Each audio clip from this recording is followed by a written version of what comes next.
ஒரு நாள் இந்நிகழ்ச்சியை பார்க்க தவறினாலும் வரலாற்றின் ஒரு பகுதியை இழக்க நேரிடும். அஸ்ஸலாமு அலைக்கும் வரஹ்மத்துல்லாஹி வபரகாத்து.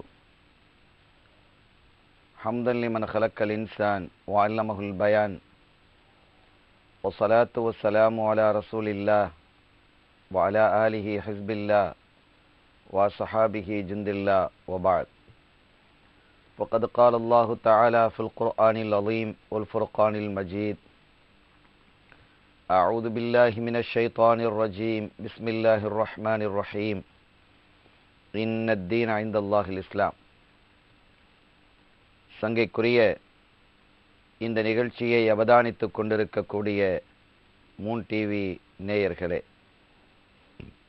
எல்லாம் வல்ல அல்லாஹுவின் பேரருளும் நபிகள் நாயகம் ஸல்லல்லாஹு அலைஹி வஸல்லம் அவர்களது நல்லாசியும் நம் அத்தனை பேர் மீதும் நிலவுமாக.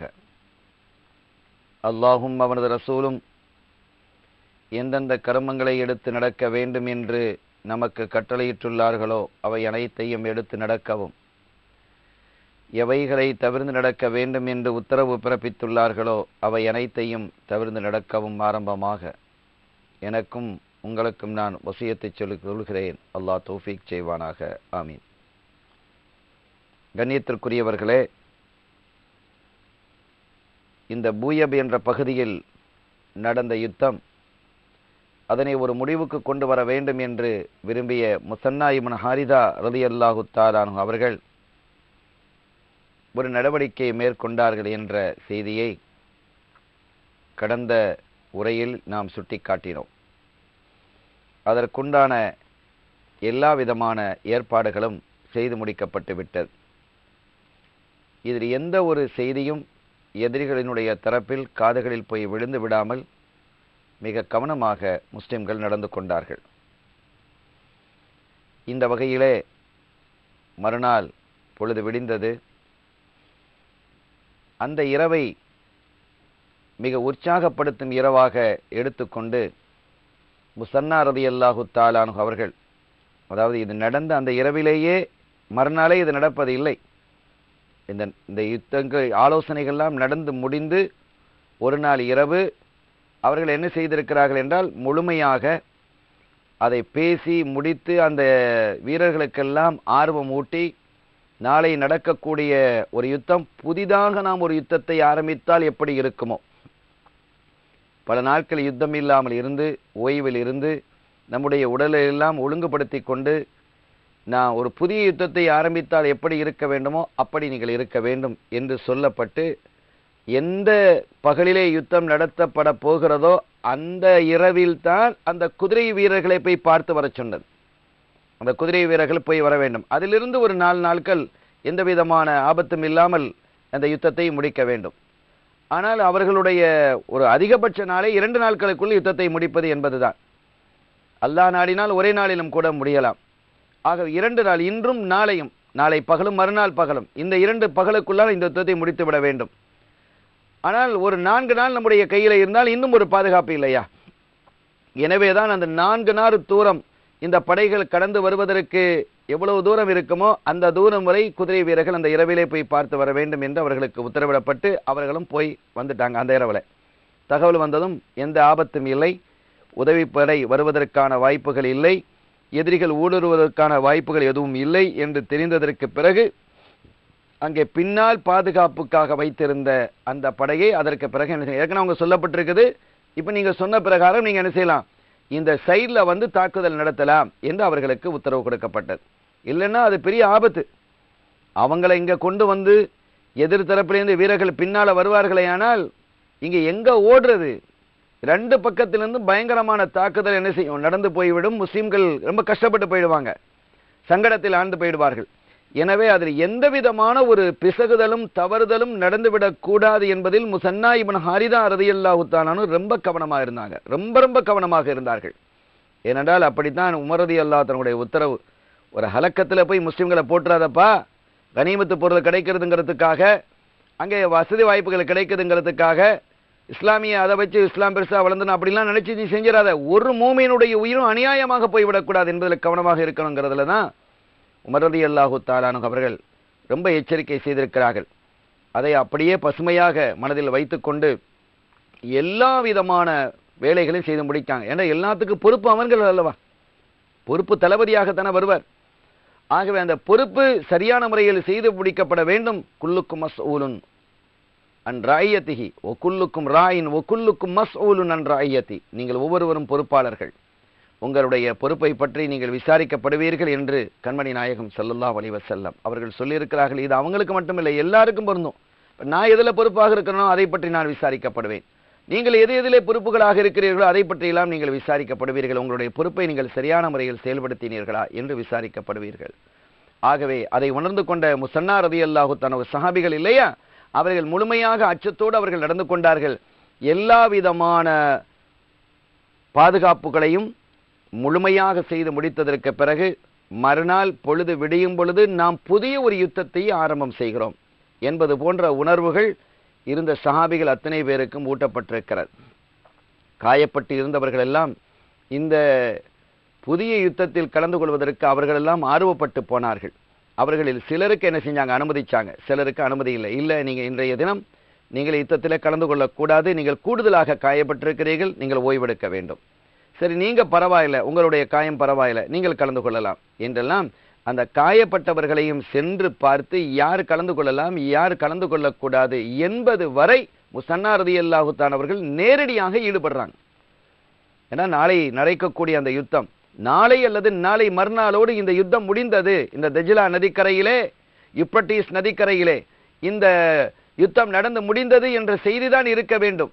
ஆகவே 2 நாட்களுக்கு மேலால் இந்த செய்திகள் தொடரக்கூடாது என்பதிலே மிக கவனமாக இருந்தார்கள். அது அப்படியே அவர்களுடைய முஸ்லிம்களுடைய இதயங்களில் அது ஊட்டப்பட்டது. ஆகவே ஒரு புதிய யுத்தத்தை நடத்துவது போன்று நீங்கள் நடத்தணும் என்ற போது இந்த முஸ்லிம்கள் இந்த நடவடிக்கைகள் எல்லாம் முஸ்லிம்களுக்கு நல்ல ஆர்வத்தை ஊட்டியது. அவங்கங்கே குர்ஆனை ஓதப்பட்டது. இந்த ஜிஹாது சம்பந்தமான வசனங்கள் வரக்கூடியவைகளை வைத்து மிக அற்புதமான காரிகளை வைத்து ஓத வச்சாங்க. அந்த ஒவ்வொரு கூடாரங்களிலும் அந்த குர்ஆன் என்று ஓதப்பட்டு சஹாபிகள் எல்லாம் கண்ணீர் மல்க அதை கேட்டுக்கொண்டு உணர்வு பெருக்கு மிக்கவர்களாக இருந்தார்கள். இன்னும் அற்புதமான அழகான முறையிலே பேசக்கூடியவர்களை கொண்டு ஸல்லல்லாஹு அலைஹி வஸல்லம் உடைய காலத்திலே நடந்த அந்த யுத்த களங்களில் சஹாபிகள் எப்படி நடந்து கொண்டார்கள், கண்மணி நாயகம் ஸல்லல்லாஹு அலைஹி வஸல்லம் அவர்கள் எவ்வளவு வீரத்தோடு நடந்து கொண்டார்கள், இந்த யுத்த களத்தை பற்றி அவர்கள் சொன்ன வார்த்தைகள் என்ன, வாக்கியங்கள் என்ன, போதனைகள் என்ன, அதில் கிடைக்கக்கூடிய பாக்கியங்கள் என்ன என்பது பற்றி எல்லாம் மிக அற்புதமாக பேசக்கூடியவர்களை வச்சு பேசினாங்க. ஒரு பீரியட் நடக்கிற மாதிரி, ஃபர்ஸ்ட் பீரியட் இது, செகண்ட் பீரியட் இது, குர்ஆன் ஓதுவது, குர்ஆனினுடைய போதனைகளை சொல்வது, ஹதீதுகளை சொல்வது, ஸல்லல்லாஹு அலைஹி வஸல்லம் அவர்களுடைய வரலாறுகளை சொல்வது, கடந்த கால யுத்தத்தை உள்ள நிகழ்வுகளை சொல்வது என்று போன்று மாறி மாறி ஒவ்வொரு பக்கம் அப்படி நடந்துகிட்டே இருக்கு. இந்த ஒவ்வொன்றிலையும் திறமை பெற்றவர்கள் அவர்கள் மாறி மாறி ஒவ்வொரு பகுதியாக சென்று குர்ஆனை ஓதிக்கிட்டே வர்றாங்க. இன்னொரு பயன் பண்ணிக்கிட்டே வர்றாங்க. ஒரு 10 நிமிஷம் இங்கே, ஒரு 10 நிமிஷம் அங்கே என்று இப்படி நடந்து கொண்டிருக்கக்கூடிய இந்த ஒரு அழகான ஒரு காட்சி அது அந்த இரவு முழுவதும் மிக அற்புதமாக நடந்து முடிந்தது. ஏனால் மறுநாள் தான், இதற்கிடையில் தான் இந்த குதிரை வீரர்களும் போயிட்டு வர்றாங்க. அவங்க போயிட்டு அந்த செய்திகளை சொல்றதுக்கு வர்றாங்க. எல்லா வேலைகளும் நடந்து முடிந்து பகலும் விடுகிறது. இதில் எதுவுமே எதிரிகளுக்கு தெரிவதில்லை. அவங்க தூரத்தில் இருக்கிறாங்க. அவங்க அடுத்த நாள் யுத்தத்துக்கு ஆயத்தமாகுவாங்க. அவங்க அவ்வளவுதான். ஏன்னா அவங்க பகல் மாலை வரை யுத்தம் நடத்தி இருக்கிறாங்க. அவங்களுக்கு அன்று ஓய்வு தேவைப்படும். இது முஸ்லிம்களுக்கும் உள்ளதான், எல்லாருக்கும் உள்ளது. காலையிலிருந்து மாலை வரை யுத்தம் நடத்தி விட்டு திரும்பவும் உட்கார்ந்து ஓதிக்கிட்டு படிச்சுட்டு இருக்க முடியுமா? அவங்க படுத்துருவாங்க. ஆனால் முஸ்லிம்கள் அன்றைய தினமும் ஓய்வும் எடுத்தார்கள். ஆனால் அன்றைய ஒரு நாளை மட்டும் நீங்கள் கடுமையான முறையில் ஜிஹாது செய்ய வேண்டும் என்று கேட்டுக்கொண்ட பொழுது இந்த போதனைகளும் குர்ஆனினுடைய வசனங்கள், கண்மணி நாயகம் ஸல்லல்லாஹு அலைஹி வஸல்லம் ஹதீதுகள், அவர்களுடைய வாழ்க்கை வரலாறுகள், அவர்கள் காட்டிய வீர தீர செயல்கள், இவைகளெல்லாம் எடுத்து சொல்லப்பட்ட பொழுது இவர்களுடைய உடலில் இருந்த களைப்புகள் எல்லாம் நீங்கி போனது. தூங்காமலேயே களைப்பு நீங்கி போனது. படுக்காமலேயே களைப்புகள் நீங்கி போனது. ஒரு புத்துணர்வோடு, ஒரு புதிய உணர்வோடு, சிந்தனையோடு, துஆக்களோடு அவர்கள் அன்றைய தினம் எழுகிறார்கள். காலை ஃபஜ்ர் தொழுகை முடிந்து அதற்குண்டான எல்லா விதமான தேவைகளை எல்லாம் முடித்ததற்கு பிறகு யுத்த களத்திற்கு நிற்க வேண்டிய பகுதியிலே அந்த நேரத்திலே அந்த சஹாபிகள் நிற்கிறார்கள். எல்லோருக்கும் அந்த ஒரு புதிய உணர்வு தான், நாம் ஒரு புதிய யுத்தத்தை நடத்துகிறோம் என்று. இதில் எதுவும் தெரியாதவர்கள், வளமை போன்று, இன்னும் சொல்லப்போனால் வளமையை விட பலகீனமானவர்களாக. ஏன்னா யுத்தம் எவ்வளோ நாள் நீடிச்சிருச்சு, நீண்ட நாள் யுத்தம் நீடித்து போயிருக்கிறது. நம்மளே பல பேர் என்ன செஞ்சிருக்கிறோம், இறந்து போயிருக்கிறாங்க. பன்மடங்காக முஸ்லிம்கள் இருந்து பன்மடங்கு அவங்களை இழந்தாலும் கூட எண்ணிக்கையில் இப்பவும் அவங்க தான் கூடுதலாக இருக்கிறாங்க. லட்சத்தை தாண்டியவர்கள் அல்லவா, பல லட்சத்தை தாண்டியவர்கள். எனவே அப்படிப்பட்ட எண்ணிக்கையில் அவங்க இருக்கிறதுனால அவங்களுக்கு அந்த இழப்பு என்பது, இறப்பு என்பது ஒரு பெரிதாக கணக்கில் தெரியல. 100 பேர் இருக்கிறாங்க, அந்த 100 பேர்ல 30 பேர் இருந்துட்டா பெரிய ஒரு இழப்பு தானே, 30% போயிடுச்சு. 1,00,000 பேர் இருக்கிறாங்க, 1,00,000 பேர்ல 10,000 பேர் போயிருக்கிறாங்கன்னா பெரிய இழப்பாக அவங்களுக்கு தெரியறது இல்லை. ஆனா அவங்க 1,00,000 பேர் இல்லை, 2 லட்சத்தை தாண்டியவர்கள் அங்கே இருந்தாங்க. 2 லட்சத்தை தாண்டியவர்கள் இருக்கிறாங்க. 100 பேரில் 30 பேர் போனால் அது ஒரு பெரிய இழப்பு. ஒரு 2 லட்சத்தில் 3 லட்சத்தில் 10,000 பேர் இறந்து போனால் அது ஒரு பெரிய இழப்பாக அவர்களுக்கு தெரியல. கூட்டம் பெரிய கூட்டமாக இருக்கு, ஆட்கள் குறைஞ்ச மாதிரி தெரியாது இல்லையா? எனவே அப்படிப்பட்ட ஒரு சூழலில் அவங்க இருக்கிறாங்க. அதனால அந்த ஒரு தன்மை அவர்களிடத்துல இல்லை. நம்ம இடத்துல நிறைய ஆட்கள் குறைஞ்சு போயிட்டாங்க அப்படிங்கிற ஒரு எண்ணம் இல்லை. மாறாக பல நாட்கள் யுத்தம் நடந்து நடந்து நடந்து அவர்கள் சோர்வடைந்து சோர்வடைந்து போய்விட்டார்கள். அவங்க இடத்துல சோர்வு இருக்கு, உடம்பு சோர்வு இருக்கு. முஸ்லிம்களிடத்திலும் சோர்வு இருக்கத்தான் செய்தது. அவர்களுக்கும் அவங்க உடம்பு தானே, மனித உடம்பு தானே, எவ்வளவு நாட்கள் யுத்தம் புரிவது. ஆக அவர்களிடத்திலேயும் சோர்வு இருந்தது. ஆனால் அன்று நடந்த அந்த இரவினுடைய நிகழ்வில் அந்த சோர்வுகள் முற்றிலுமாக நீக்கப்பட்டிருந்தது. அல்லாஹ்வினுடைய அருள் அவர்கள் மீது முழுமையாக இறங்கியது. இந்த போதனைகள், இந்த வசனங்கள் ஓதுதல், இவைகளின் மூலமாகவும் இந்த அற்புதமான ஒரு நடவடிக்கையை நாம் மேற்கொள்ள போகிறோம். அந்த நடவடிக்கையும் எல்லாரும் முஸ்லிம்களுக்கு சொல்லப்பட இல்லை. தளபதிகளை தவிர இந்த பின்னணியிலே பாதுகாப்பு படையாக இருக்கக்கூடியவர்கள் திடீர் தாக்குதல் நடத்தப் போகிறார்கள் என்பதெல்லாம் முஸ்லிம்களுக்கு சொல்லப்படவில்லை. அந்த நாம் பின்னால வந்து, ஏன்னா அவங்களுக்கு திடீர்னு யாராவது தாக்கிட்டானுங்க அந்த பயங்கள்லாம் வந்துடக்கூடாது. எதுவுமே அவர்களுக்கு என்ன தெரிய வேண்டுமோ அது மட்டும் சொல்லப்பட்டிருந்தது. இந்த ரகசியங்கள் அவர்களுக்கு சொல்லப்படவில்லை. ஆக நாம் புத்துணர்வோடு நாளைக்கு என்ன செய்யணும், யுத்தத்தை நடத்தணும். நாளை 2 நாட்கள் இந்த யுத்தத்தை முடிச்சிடணும் என்று சொல்லும் பொழுது தனி ஒரு வேகம் வந்தது. 2 நாள் யுத்தம் முடிய போகுதான், முடிச்சு ஆகணும் தளபதி கட்டிட்டாங்க, முடிச்சிட வேண்டியதான் என்பது போன்ற ஒரு உணர்வுகள் தான் அவர்களுக்கு ஊட்டப்பட்டிருந்தது. அந்த வகையிலே எல்லோரும் ஆயத்தமாக இருந்தார்கள். மறுநாள் பொழுது புலர்ந்த பொழுது வழமை போன்று சண்டை ஆரம்பமானது. 2 பக்கத்திலும் கடுமையான தாக்குதல் இருந்த பொழுதிலும் என்றும் இல்லாத அளவிற்கு முஸ்லிம்கள் முதல் நாள் எப்படி தாக்கினார்களோ அப்படி தாக்குவதை பார்த்து அரண்டு போனார்கள் புருசுகள், பாரசீகர்கள். என்ன நடக்கிறது, புதிய படை ஏதாவது வந்திருக்கிறதோ? ஏற்கனவே நேற்று முந்தானால் கடந்த நாட்களிலே கலந்து கொண்ட வீரர்கள் எல்லாம் ஓய்வு பெற்றுக் கொண்டிருக்கிறார்களோ? அமீர் மோமினின் உமர் அவர் புதிய படை அனுப்பியிருக்கிறாரோ, அந்த படை வந்து சேர்ந்திருக்கிறதோ என்று எண்ணும் அளவிற்கு கடுமையான முறையிலே தாக்குதல் நடத்தி கிடுக்கு பிடித்து அவர்களை தடுமாற வைத்தார்கள் முஸ்லிம்கள். அங்கே புருசுகள் அவர்களிடத்திலே கடுமையான ஒரு பின்னடைவு தென்பட்டது. என்ன நடக்கிறது என்று அவர்களால் புரிய முடியவில்லை. ஆனால் மெஹரான் அவர் தாக்குப்பிடித்தார். அவருடைய பகுதியை வந்து அது உறுதியாக நின்று கொண்டிருக்கிறார். கடுமையான அவர் முழுமையான தாக்குதல் நடத்தி கொண்டிருக்கிறார். காரணம், அந்த வீரர்களுக்கு கூட தங்களுக்கு மெஹரான் இருக்கிறார். எல்லாத்துக்கும் மெஹரான் தான் இருந்த பொழுதிலும் கூட ஒவ்வொரு அந்த பகுதிக்கு அவர் தலைமை தாங்கிறார் இல்லையா? அந்த பகுதி மட்டும் என்ன செய்கிறது, கொஞ்சம் வலுவாக நின்றது. ஆனால் மற்ற பகுதிகள் எல்லாம் கொஞ்சம் பின்னடைவு. ஆனால் உண்மையிலேயே எந்த படை பின்னடைய வேண்டும், இந்த மெஹரானுடைய படை பின்னடைந்தால் போதுமானது, தள்ளி போயிடலாம், அடிச்சு நொறுக்கி விடலாம் என்பதுதான் திட்டமாக இருந்தது.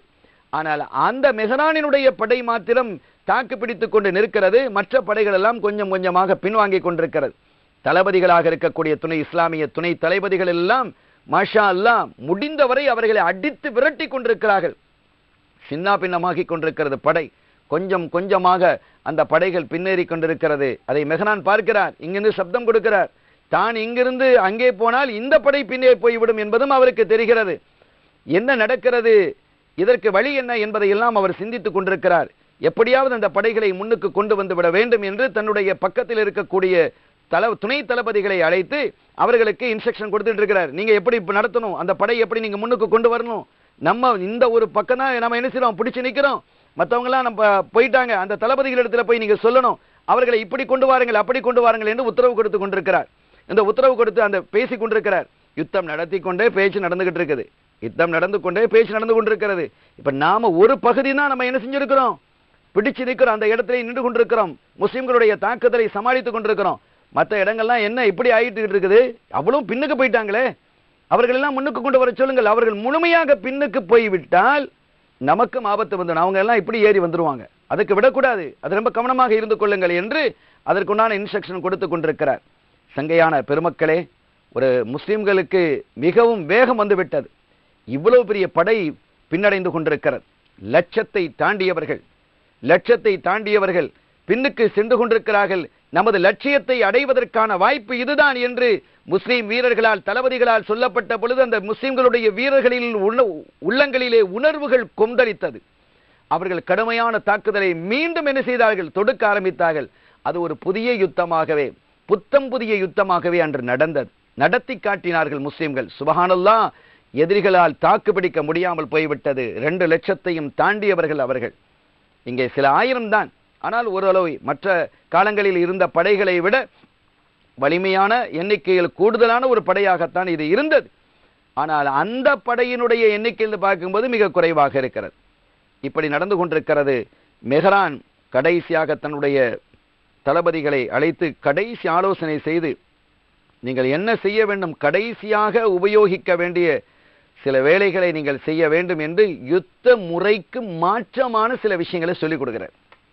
யுத்த நியதின்னு ஒன்று இருக்கும் இல்லையா? யுத்த நியதின்னு ஒன்று இருக்கிறது இல்லையா? அந்த யுத்த நியதிக்கு மாற்றமான சில விஷயங்களை அவர் கற்றுக் கொடுக்கிறார். கொடுத்து இந்த மாதிரி காரியங்களை நீங்கள் செய்ய வேண்டும் என்று அதெல்லாம் போதித்துக் இருந்து கொண்டிருக்கக்கூடிய நேரத்தில் தான் அவர் எதிர்பாராத விதமாக ஒரு ஆபத்து அவருக்கு வந்து சேருகிறது. அது என்ன என்பதை ஒரு சிறிய இடைவேளைக்கு பிறகு நாம் பார்க்கலாம்.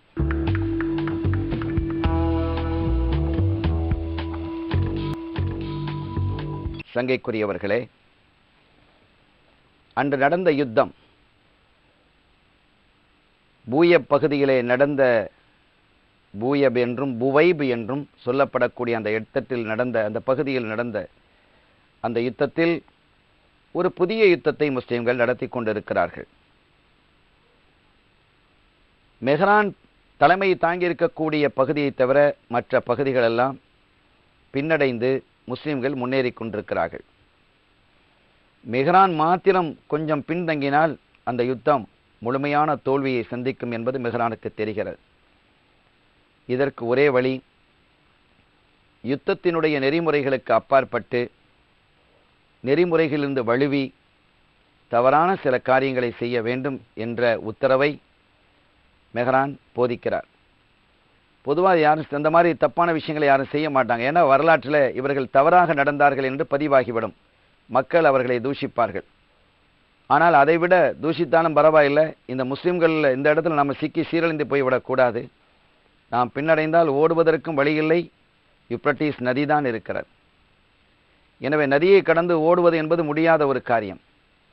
நிறைய பேர் இழக்க வேண்டியது வந்துவிடும், பெரும் இழப்புகளை நாம் சந்திக்க வேண்டியது வந்துவிடும் என்ற காரணத்தால் அவர் தவறான நடவடிக்கைகளை நாம் என்ன செய்யலாம், மேற்கொள்ளலாம் என்றெல்லாம் அவர்களுக்கு போதிக்கிறார். ஆனால் ரப்புல் ஆலமீன் வல்லாஹு கைருல் மாக்கிரீன், நீங்கள் குபாடமான காரியங்களை செய்தால் அதெல்லாம் விட அல்லாஹ் தூள் தூளாக்கிடக்கூடிய அளவிற்கு அவன் உங்களை செஞ்சிடுவான் என்று அல்லாஹ் குரானில் கூறியதற்கு பிரகாரம் இவர்கள் செய்வதற்கு முன்பாக ஏற்கனவே ஏற்படுத்தப்பட்ட அந்த பின்னணி பாதுகாப்பு படை திடீரென்று ஒரு சைடிலே வந்து தாக்குதல் நடத்தியது. மெஹரான் திகைத்து போனார். என்ன நடக்கிறது? நாம் என்னவோ செய்து கொண்டிருக்கிறோம் என்று நாம் நினைத்துக் கொண்டிருக்கிறோம். இவங்க எங்கிருந்து வந்தாங்க? இது யாரு? புதிய படையா? இந்த வந்திருக்கக்கூடிய ஏற்கனவே யுத்தம் நடத்திட்டு இருக்கிறாங்களே இவங்களே புதிய படை நம்ம நினைச்சிட்டு இருக்கிறோம். இவனும் எங்கிருந்து பொத்துக்கிட்டு வர்றானோ, இது யாரு, இவர்கள் யார் என்றெல்லாம் அவர் மெஹரான் திகைத்து போயிருக்கிறார். அந்த திகைப்பு நீங்குவதற்குள்ளாகவே நடந்த நிலை என்ன தெரியுமா? அந்த சைலை மெஹரானுடைய படை இப்படி இருக்கிறது என்று சொன்னால், இந்த பக்கத்திலே யூப்ரட்டிஸ் நதி இருக்கிறது, இங்கே முசன்னா ரலியல்லாஹு தஆலா அவர்கள் யுத்தம் நடத்தி கொண்டிருக்கிறார்கள். மற்றவர்கள் எல்லாம் அங்கே தள்ளி கொண்டு போய்விட்டாங்க, பின்னால போயிட்டாங்க. இங்கே ஒரு பெரும் படை நடந்து மெஹரானுடைய தலைமையில் இருக்கக்கூடிய பல்லாயிரக்கணக்கான பேரோடு முசன்னா ரலியல்லாஹு தஆலா அவர்களுடைய தலைமையில் இருக்கக்கூடிய ஒரு சில ஆயிரம் வீரர்கள் யுத்தத்தை நடத்தி கொண்டிருக்கிறார்கள். இப்படி நடத்தி கொண்டிருக்கக்கூடிய சமயத்தில் இந்த பகுதியிலிருந்து திடீரென்று ஒரு தாக்குதல் நடத்தி அவர்கள் ஊடுருவி விட்டார்கள். அந்த பின்னணி படை வந்து ஊடுருவி அந்த படையை இரண்டாக பிரித்து விட்டது. உள்ளே வந்து என்ன செஞ்சிட்டாங்க, படை இரண்டா உள்ள பிரிஞ்ச உடனே இவர்கள் எல்லாம் மெஹரானுடைய தலைமையில் இருக்கக்கூடிய இப்படி இருக்குது, அதுல இருக்கக்கூடிய அந்த படையினுடைய பாதி அப்படியே பின்னுக்கு போய்விட்டது. இவர்கள் உள்ளே அப்படி நுழைந்து இரண்டு பக்கமும் தாக்குதல் நடத்தினாங்க. இவர்கள் என்ன உள்ளே நுழைந்தவர்கள் இரண்டாக பிரிந்து ஒரு சில ஆயிரம், ஒரு 3000 பேர் என்று வைத்துக் கொள்ளுங்கள். இந்த 3000 பேர் உள்ளே நுழைந்து 1500 பேர் இந்த பக்கத்திலே தாக்குகிறார்கள், 1500 பேர் இந்த பக்கத்திலே தாக்குகிறார்கள். இதே சமயத்தில் மெஹரானியை எதிர்த்து அந்த பக்கத்திலே முசன்னா ரலியல்லாஹு தஆலா அவர்கள் தாக்கிக் கொண்டிருக்கிறார்கள். சங்கடம் என்றால் அப்படி ஒரு சங்கடம், கலகலத்து போய்விட்டது அந்த படை. நாம் நினைத்தது ஒன்று, நடந்தது ஒன்று. நாம் எப்படியெல்லாம் செய்ய வேண்டும் என்று நினைத்தோம், அது எப்படியெல்லாம் நடந்து போய்விட்டது என்று இனிமேல் தாக்குப்பிடிக்க முடியாது என்கிற ஒரு சூழல் உருவானது. இருந்தாலும் போட்டு பார்த்தோம். மெஹரானை பொறுத்த வரைக்கும் அவர் சுத்த வீரர் என்பதால் அது போன்றவைகளை எல்லாம் என்ன தாக்குப்பிடித்து பார்க்கலாம் என்ற ஒரு உணர்வு இருந்தது. பார்ப்போம் என்று அவர் சப்தமிட்டு தன்னுடைய வீரர்களுக்கு வலுவூட்டிக் கொண்டிருந்தார். ஆனால் முடியவில்லை. தன்னுடைய படை பாதியாக உடைந்து போய்விட்டது இல்லையா? இரண்டாவது பாதியாக உடைஞ்சது மட்டும் பரவாயில்ல, பின்னால் இருந்து அந்த பாதி தாக்கிக்கிட்டு இருக்கிறாங்க. நாம இந்த முன்னால் இருந்து இவங்க தாக்கிக்கிட்டு இருக்கிறாங்க. ரெண்டு பக்கம் தாக்குறாங்க. இவங்க அந்த பக்கம் திரும்புறதா இந்த பக்கம் திரும்புறதா என்ற ஒரு நிலை ஏற்பட்டு அங்கும் இங்குமாக சிதறுண்டு போய் கொண்டிருக்கிறார்கள். இந்த படையை இந்த 1500 பேர் அவர்கள் அப்படியே பின்னுக்கு தள்ளி கொண்டு சென்று விட்டார்கள். கடகடகடன்னு வேகமாக தள்ளிட்டு போயிட்டாங்க. ஏன்னா அவங்க இந்த 3000 பேர் ஏறக்குறைய, கொஞ்சம் கூடுதல் குறைவாக இருக்கலாம். இந்த 3000 பேரும் இதுவரைக்கும் யுத்த களத்தில் கலந்து கிடையில. இந்த யுத்தத்தில் புயப் யுத்தத்தில் அவர்கள் கலந்து கொள்ளவில்லை. ஏன்னா அவர்கள்லாம் பாதுகாப்புக்காக நிறுத்தப்பட்டிருந்தவர்கள் தான். அவர்கள் புத்தம் புதிதாக தான் அவங்க வர்றாங்க. ஏற்கனவே வந்தவங்களே புதுசாக யுத்தத்தை நடத்திட்டு இருக்கும்போது இவங்களுடைய வீரம் எப்படி இருக்கும்? ஆகவே அவர்கள் கலைப்படையாதவர்கள், அவர்கள் இதுவரை காயப்படாதவர்கள். எனவே புதிய யுத்தத்தை தான் அவங்க நடத்தினாங்க. நடந்ததும் அவர்களுடைய வேகம் தாக்கு பிடிக்க முடியாமல் இந்த மெஹ்ரானினுடைய படையிலே இருந்த பாதி படையை அப்படியே பின்னுக்கு தள்ளி கொண்டு சென்று விட்டார்கள். ஏற்கனவே அந்த மீதி படைகள்லாம் பின்னுக்கு போயிருக்குது. அந்த அளவுக்கு இவங்களுக்கு சீக்கிரமாக கொண்டு போயிட்டாங்க. அந்த வந்த வேகத்திலேயே கடகடகடைந்து அடித்து கொண்டு போனாங்க. ஏன்னா படையும் பாதியாக உடைந்து போயிடுச்சு. எனவே இந்த இரண்டு பக்கம் அவர்கள் பின்னால் தள்ளி கொண்டு போக, இங்கிருந்து ரெண்டு பக்கத்திலையும் தாக்குதல் நடத்த மெஹ்ரானினுடைய தலைமையில் இருக்கக்கூடிய அந்த பகுதி சின்ன பின்னப்பட்டு போய்விட்டது. விட்டால் போதுமானது என்று ஆளுக்கு ஒரு பக்கமாக ஓட ஆரம்பித்தார்கள். இதே சமயத்தில் அந்த படையிலே சேனா ஜரீர் இப்னு அப்துல்லா ரலியல்லாஹு தஆலா அவர்களும் முசன்னா ரலியல்லாஹு தஆலா அவர்களுக்கு அருகிலே இருந்து போராடி கொண்டிருக்கிறார்கள். கடைசியில் மெஹ்ரான் வசமாக சிக்கி போனார். அந்த மெஹ்ரானை ஒரு நபர் தாக்க, அதே சமயத்தில் செய்தனா ஜரீர் இப்னு அப்துல்லா ரலியல்லாஹு தஆலா அவர்களும் தாக்க, முன்திர் இப்னு ஹஸ்ஸான் இப்னு லிராரு தபீஇ ரலியல்லாஹு தஆலா அவர்கள் தான் என்ன செஞ்சாங்க, முதல் தாக்குதல் நடத்தி அவனை ஈட்டியால் குத்தினார்கள். சேனா ஜரீர் இப்னு அப்துல்லா ரலியல்லாஹு தஆலா அவர்கள் பிஜ்லி அவர்கள் என்ன செஞ்சிட்டாங்க, அவனுடைய தலையை வெட்டி விட்டார்கள். மெஹ்ரான் சாய்ந்ததும் யுத்தமே ஒரு முடிவுக்கு வரக்கூடிய நிலை வந்தது. இப்போது ஜரீர் இப்னு அப்துல்லா சொல்றாங்க, நான் தான் அவனை கொன்றேன் அப்படிங்கிறாங்க. முன்திர் இப்னு ஹஸ்ஸான் சொல்றாங்க, நான் தான் கொண்டேன் அப்படிங்கிறாங்க. ஆக யார் கொன்றாலும் மொத்தத்தில் அவன் ஆள் வேலை முடிஞ்சது.